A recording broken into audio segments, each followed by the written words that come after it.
They were told they lacked the intelligence to handle modern fighter aircraft.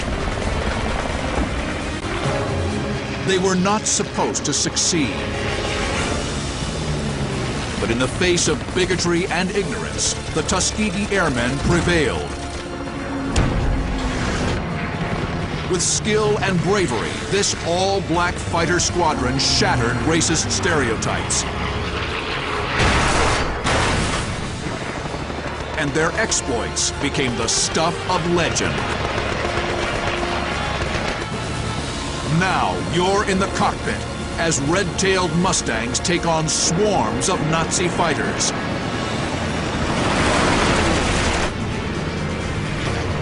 Experience the battle. Dissect the tactics.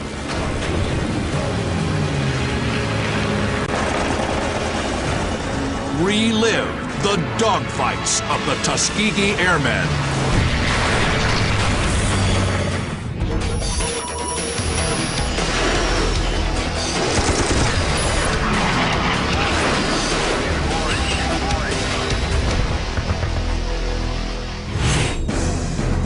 July 18, 1944. 66 red-tailed Mustangs of the 332nd Fighter Group, the Tuskegee Airmen, soar over the Po River Valley in northern Italy. Their mission?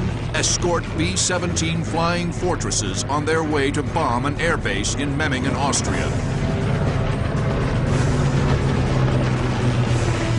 Flying with 302 Squadron is Captain Wendell Pruitt and his wingman, Lieutenant Lee Archer. Pruitt was my man. That's it.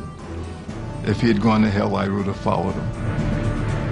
Pruitt and Archer are known as the Gruesome Twosome. Pruitt, a gifted and supremely confident fighter pilot. Archer, a loyal wingman with great skill and determination of his own. We used to fly above the bombers and sort of weave over them because we were a little faster than them and were a little higher, less resistance.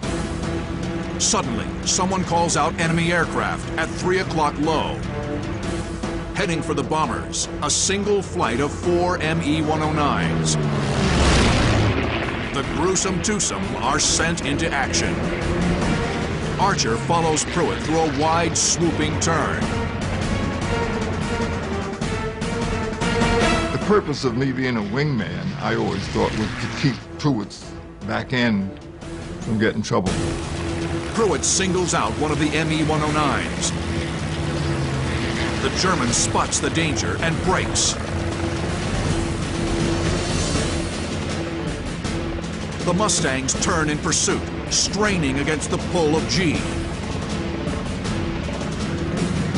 Archer fights to stay in trail of his lead through the wild maneuvers. Pruitt would follow him in a turn, and then when he straightened out, he'd make a little short burst. Tracers streak past the 109. The German brakes. The Gruesome Twosome stick with him, but soon Archer senses that something is wrong. The other aircraft straightened out 3 times, and Pruitt didn't fire. And so I pulled up next to him and said, you know, what's going on? Pruitt signals that his guns are jammed. He motions for Archer to take the lead.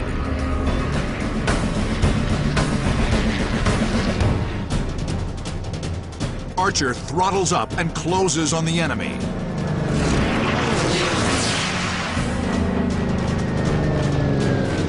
The 109 jinks and dives, but to no avail.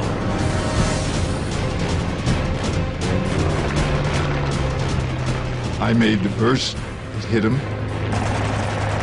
Then the second burst hit in his right wing, and he bailed out. It is Lee Archer's first victory. I circled him until he landed.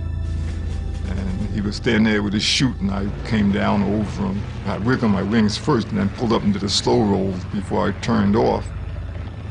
It was all about how I thought about aerial combat in those times. But back with the rest of the 332nd, the fight is still raging.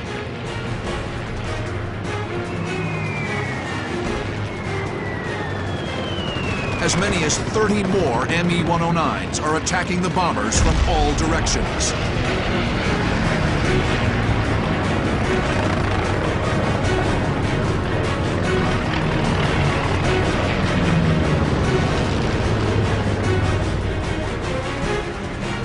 Lieutenant Clarence "Lucky" Lester hears his flight lead call over the radio.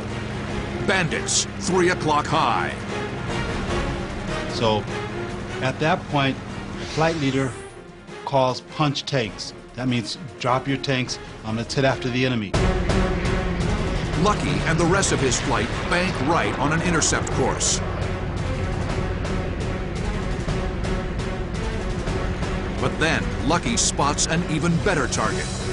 A flight of 109s slightly below him.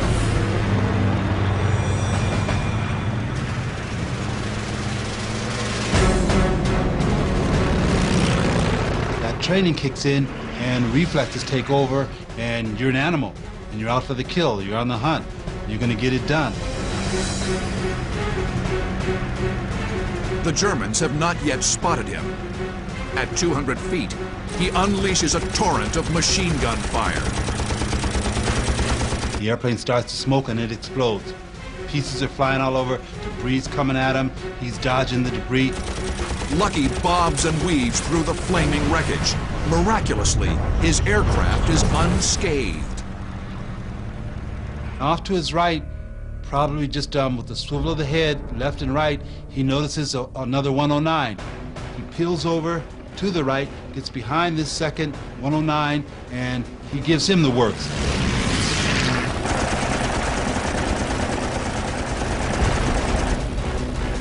The 109 shudders and smokes. Lucky deftly rolls over the top of the doomed German. He watches as the pilot throws back the canopy and leaps away. Lester has downed 2 aircraft, but the fight has carried him far away from the bombers. Skimming the peaks of the Italian Alps, he spots a 109 at 2 o'clock low. Altitude is a key with fighter pilots. They call it being on the perch. Like a bird on a perch, you see something down below, you dive on it. Therefore, with Lester being on the perch, he had the advantage. He could get in on that Messerschmitt before the Messerschmitt knew what was happening. Lucky rolls into a high-speed diving attack. His Merlin engine screams as the Mustang accelerates past 350 miles per hour. His finger closes around the trigger. A volley of tracers arc across the nose of the 109. The German brakes hard, rolling inverted in an attempt to evade the American. But the move is ill-advised. He's far too low. Lucky Lester watches in stunned amazement as the 109 slams into a hillside.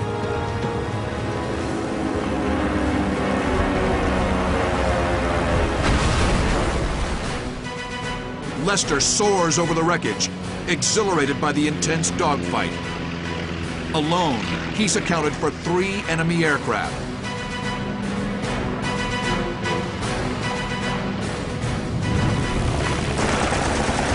The rest of the 332nd downed 9 more for a total of 12. Their most successful day of air combat to date.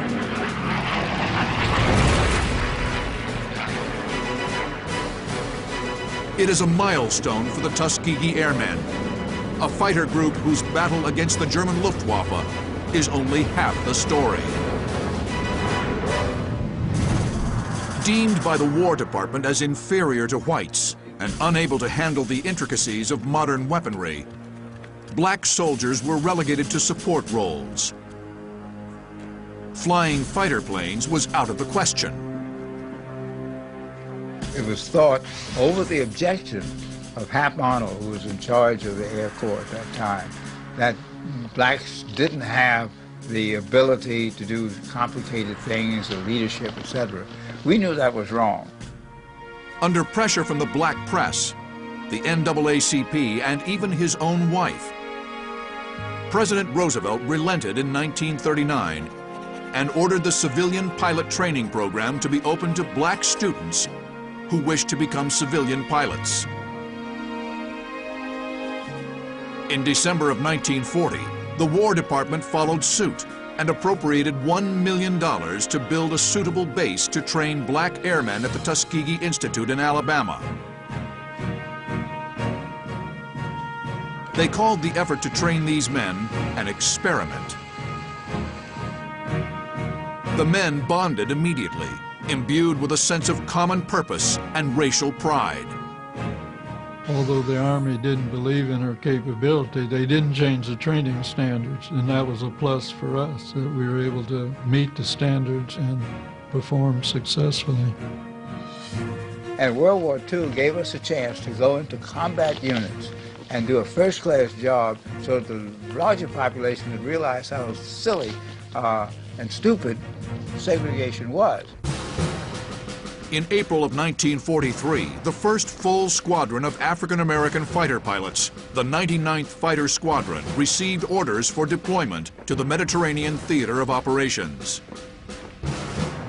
By June of 1944, the 99th had joined 3 other all-black fighter squadrons. Together, they comprised the 332nd Fighter Group, known to history as the Tuskegee Airmen.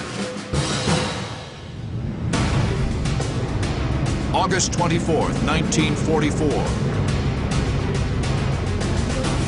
American B-24 and B-17 bombers of the 5th Bomb Wing approached their target, Pardubice Airfield in Czechoslovakia.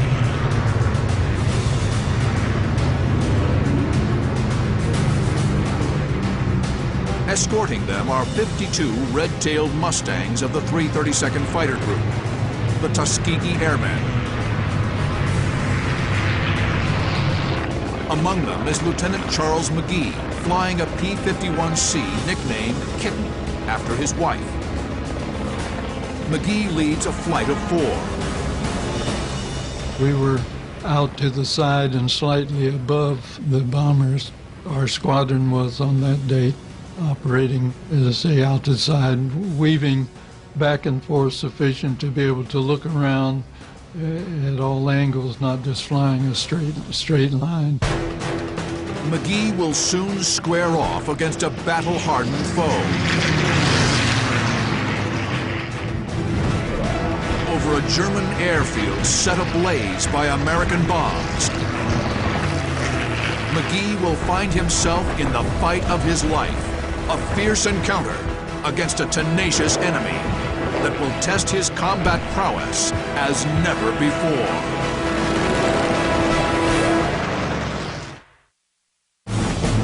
August 24th, 1944. Lieutenant Charles McGee of the 332nd Fighter Group, the Tuskegee Airmen, flies escort for American heavy bombers.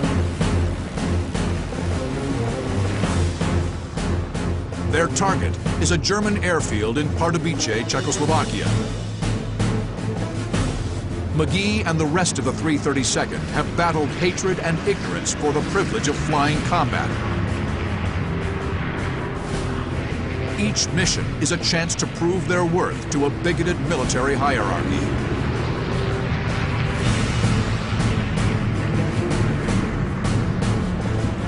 As Pardubice comes into view on the horizon, McGee searches for the enemy. Attacking a aerodrome like that was a great way to scare up some enemy opposition, and that's what happened. McGee's squadron commander calls out 2 FW-190s at 4 o'clock high. My flight was dispatched to go after them. They were actually attempting to dive into the bomber stream. McGee and his flight turn to engage the 190s. They're about to go toe-to-toe with Nazi Germany's most advanced single-engine fighter. The Focke-Wulf 190 is a tough and agile opponent. heavily armed with 2 13mm machine guns and 4 20mm cannons. McGee flies an early model P-51 Mustang, the P-51C. Even though it lacks the refinements of later Mustang models, it is still a formidable fighter aircraft. With a top speed of 440 miles per hour and armament consisting of 4 50 caliber machine guns mounted in the wings.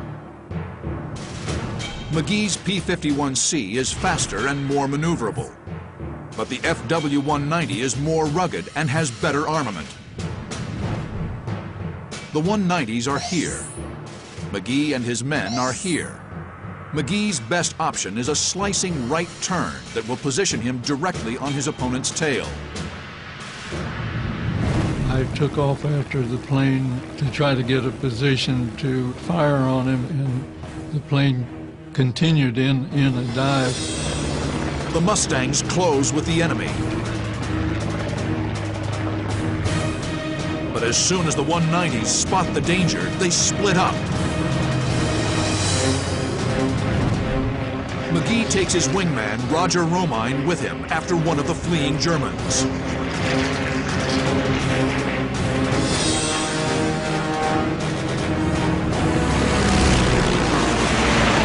The desperate German pilot fights for his life, rolling, diving, jinking, anything to shake the Mustang.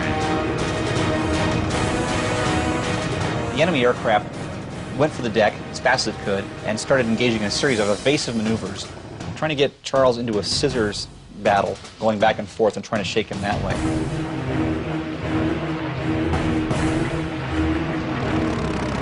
They're doing a little turning, we call it jinking around, to get us either to overrun them or lose us.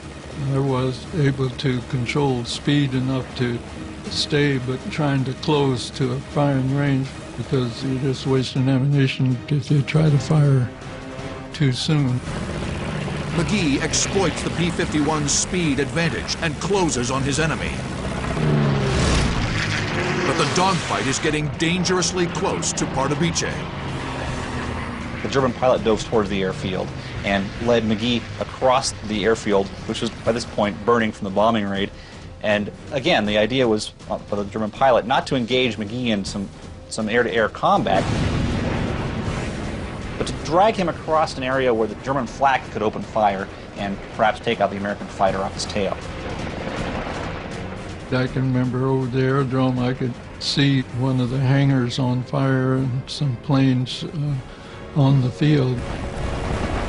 Flak bursts all around him. The anti-aircraft gunners are zeroing in. McGee will soon be forced to break off. But suddenly, the German makes a critical mistake.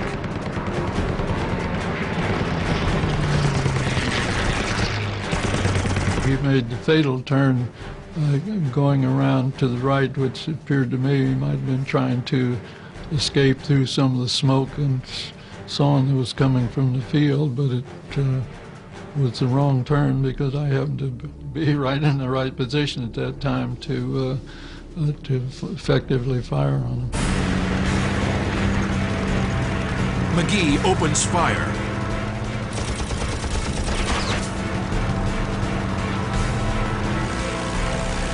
His 450 cals make quick work of the German.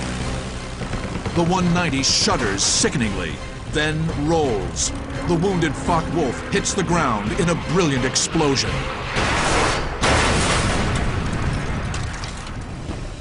That was my first victory, and of course, right then your adrenaline is pumping pretty well, and like I say, you know there's fire from the ground, and so the idea was to not fly a straight path, but keep moving, but flying away at low altitude to get away from the guns that were around the airport. Romine, who had been separated from McGee through the chase, rejoins his flight lead. The victorious Mustang pilots return to their position in the bomber stream. The 332nd continued flying escort for bombers through the rest of the summer of 1944. Their reputation for disciplined and effective fighter escort grew.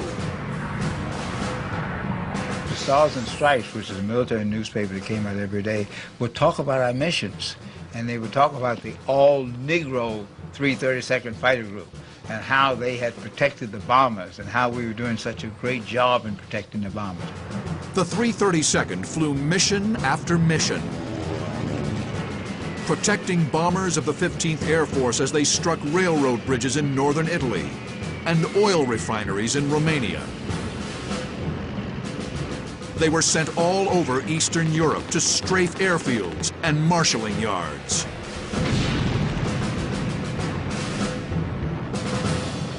But German air activity had decreased and sightings were rare.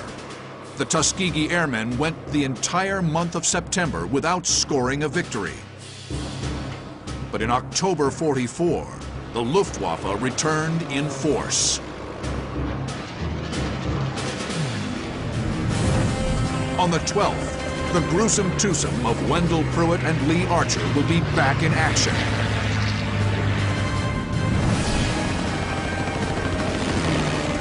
In the midst of a sprawling dogfight, Archer will make history. He will become the first and only Tuskegee Airman to make ace.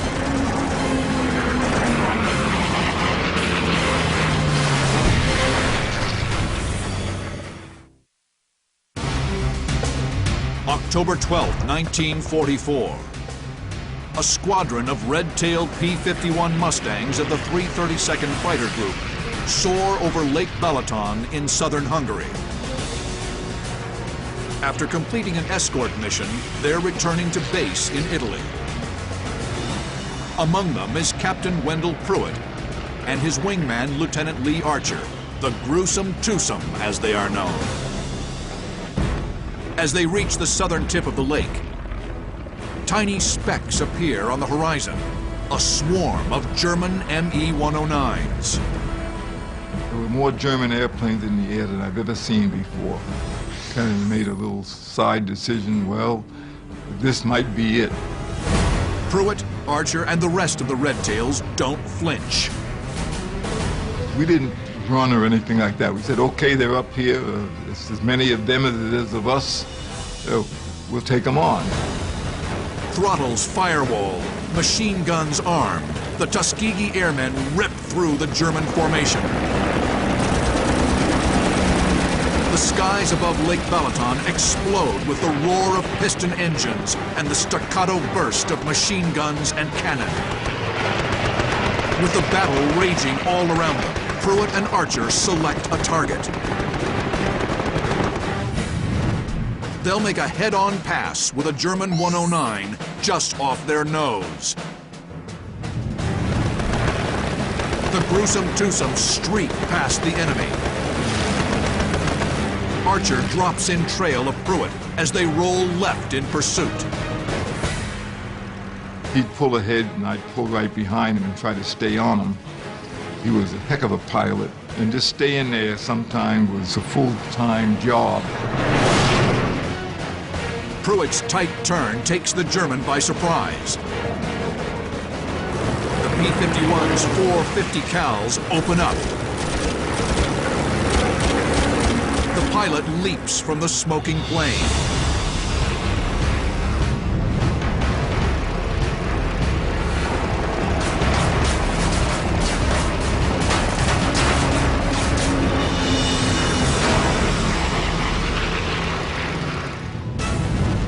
But just as they pull away from their first victory, another 109 roars in from 3 o'clock high.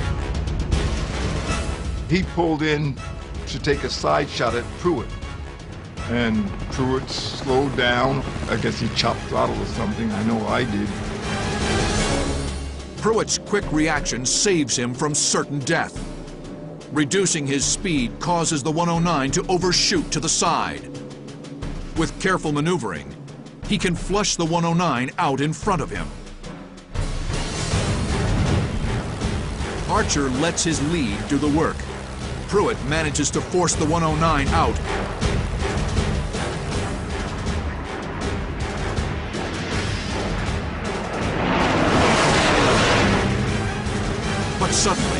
Another German bursts into the fight.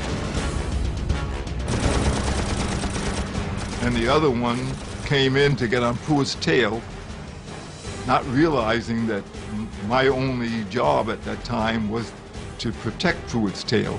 So it's the ME-109, there's Pruitt shooting at him, there's the ME-109 shooting at Pruitt, and there's me shooting at him. Archer expertly leads his mark and fires. The 109 tumbles, smoke belching from the wounded plane.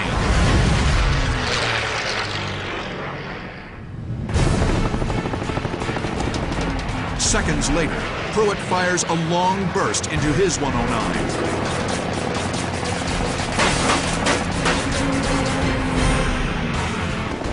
Another victory for the gruesome twosome. But they're not done yet. They dive back into the furball. He made a screaming turn back to where all the other aircraft was. And I really wasn't sure that was a great idea at the time.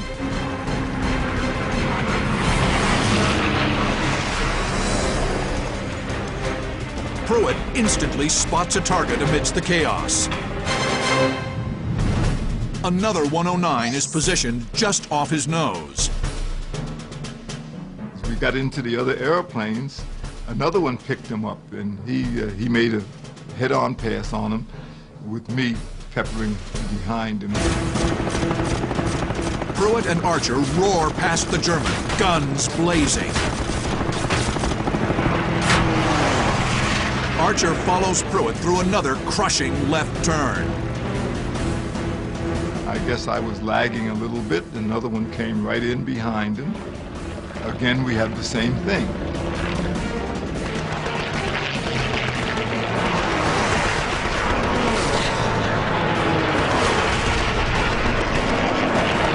They're very experienced flying together, so the odds are pretty good that Pruitt had figured out a way to present those German fighters to his wingman as his targets.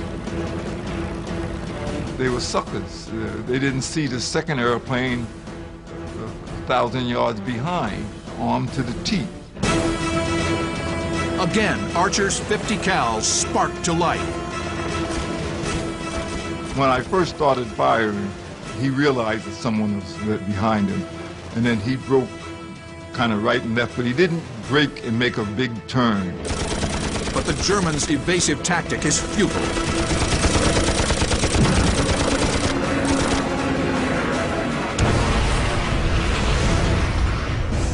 Archer speeds past the wreckage.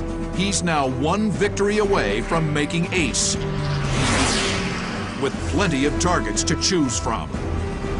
At that time, there were so many airplanes in the air that I say somehow I lost Wendell O. Pruitt, but it's not true. I saw an aircraft that I could take on who was coming my way. Archer is here. The 109 is here. Archer can easily initiate a head-on pass by banking to the right. In an instant, the adversaries merge. They break into each other and begin circling. Whoever pulls tighter will win the contest. The 109 inches closer to firing position. The German's heavy cannon is poised to unleash lethal retribution on Lee Archer. The American has seconds to react.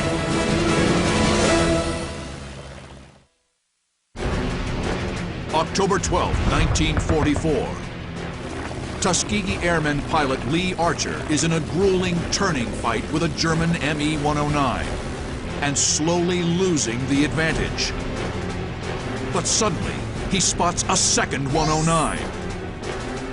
I look out to the right, and I see this guy all by himself, a pigeon, and he was flying straight and level. Archer brakes instinctively. since then, a lot of people say, well, when you turned on the second aircraft, what about the guy behind you? I forgot all about him. I think that's how I got my left wing hit. And it must have been a cannon shot because it had a hole in the wing, huge, under the bottom. Archer latches onto his target.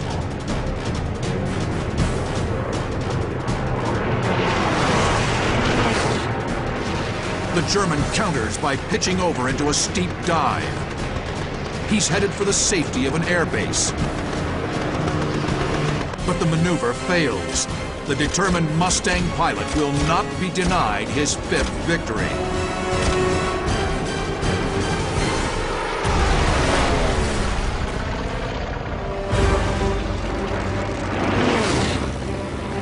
Lee Archer opens the throttle and pulls away. He's bested the German, but he's broken formation with his flight lead, Wendell Pruitt, strictly forbidden for a wingman. I guess the only thing on my mind, how do I explain to Pruitt how this happened? Now alone and low on ammo, he heads back to base. Archer's 3 victories on October 12th bring his war total to 5. It is an historic achievement made by a skilled and aggressive fighter pilot. The Tuskegee Airmen now have an ace. The 332nd Fighter Group continued in their escort role through the fall of 1944 and winter of 1945. By the beginning of March, the 332nd had accrued a total of 74 air-to-air victories.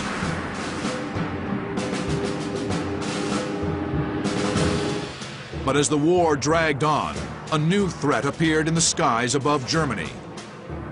A foe that threatened to tip the balance of power in the air, the Me-262 jet fighter.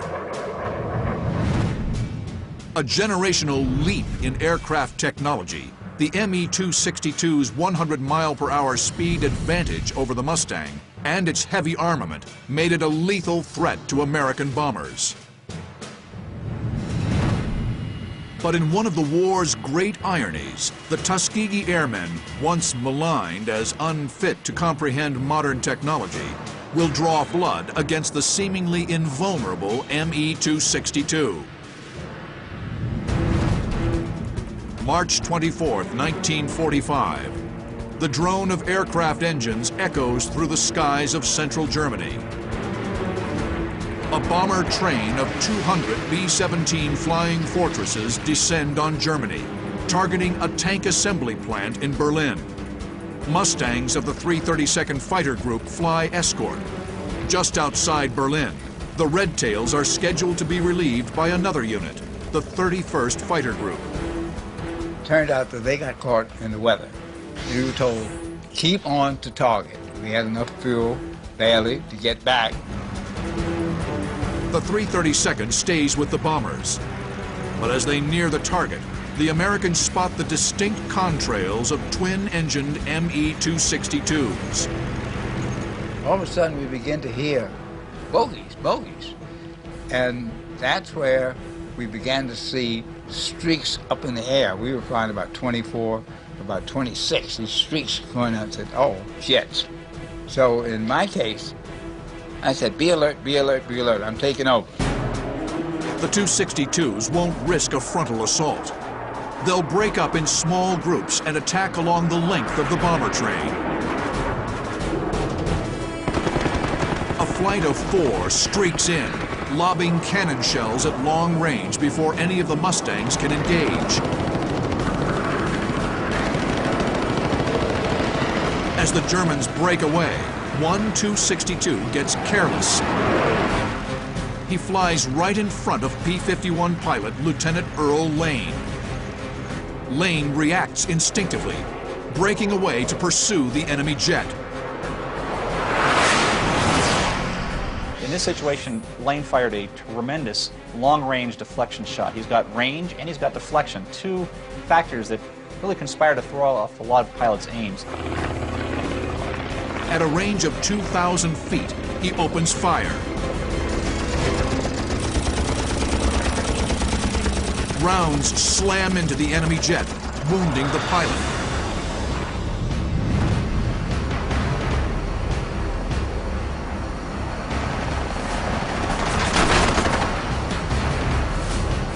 The German pilot pulls his clipped warbird skyward and launches himself from the canopy.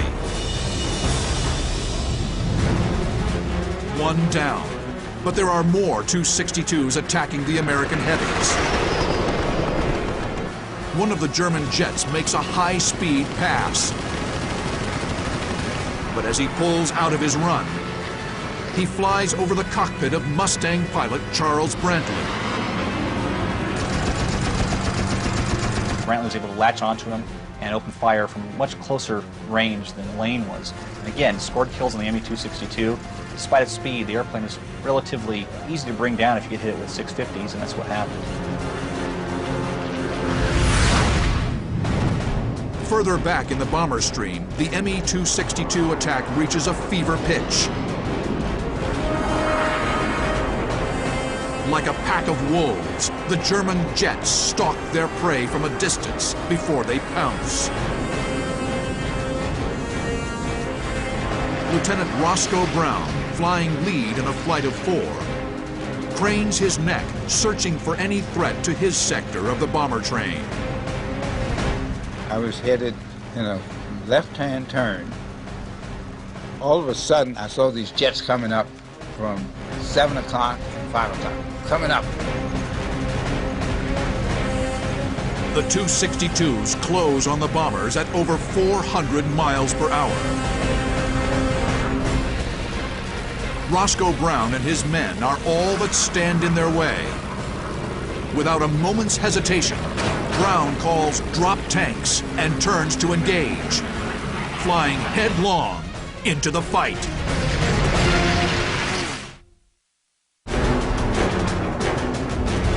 March 24th, 1945.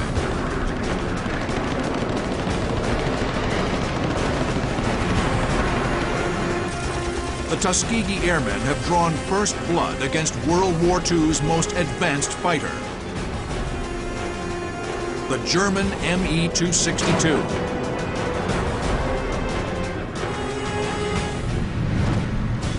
Now, Roscoe Brown has sighted another flight of Tu-62s, threatening the bomber stream he's charged to protect. When you have to decide what you're going to do and where you're going to do it, you go on as a fighter pilot. It's all reaction. I knew it was a jet. I knew it was fast. I knew what I had to do. I said, let's go. You don't internalize. There's no analysis there. Brown and his flight are here. The Germans are here. I developed a little thing where I would pull up, give it full power, pull it way up, stick back, right rudder, and then flip it. Boom! Go down, and you have almost a stalling point. So when I flip and push it down, the speed increases, and then I would pull it back up. The move is a modified split S that gives Brown an extra boost of speed while putting him on an intercept course with the Tu-62s.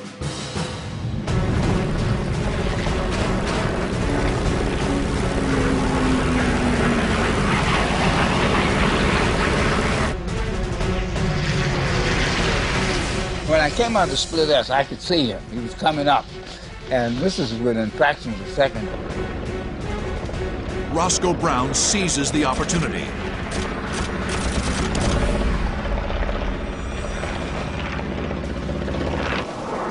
The German jet flames, shedding debris before the pilot bails out. It's a confirmed victory. The third ME-262 down that day. But it wasn't over then. Because I'd made these radical moves and had gotten this guy, I had, in a sense, lost my wingman. My wingman was chasing somebody else. When I'm up over Berlin, 25,000 feet, and I'm looking around for somebody to join. And I see this P-51 silhouette about 12 o'clock. I said, look, I didn't have radio contact, I didn't know who he was. I said, look, let me join you. Roscoe Brown moves in closer to what he believes to be a friendly P-51.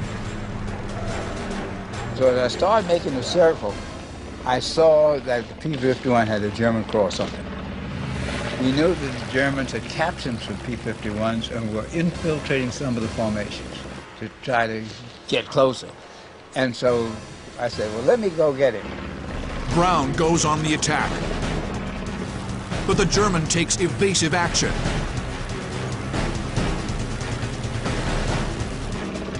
Brown pulls the stick in tight, straining to pull lead on his enemy. So I started pulling tight, tight, tight. I'm gaining on him. And then I looked at my fuel gauge. My fuel gauge was a little bit below half. I said, well, I got two things to do. One, I can get this guy and get this victory and parachute and hope they don't kill me. Or the other, I can say bye-bye and go home. So I said, look, I'll let him go, firewalled it, get it back south, and I flew about 700 miles by myself over enemy territory. Roscoe Brown returns to base victorious. The day's tally is 3 confirmed Me-262 victories, 3 probables, and 2 damaged.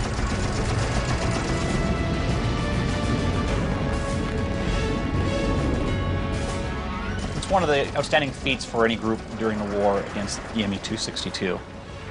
The Mustang is a great aircraft, but it shouldn't have been shooting down Me-262s at this rate.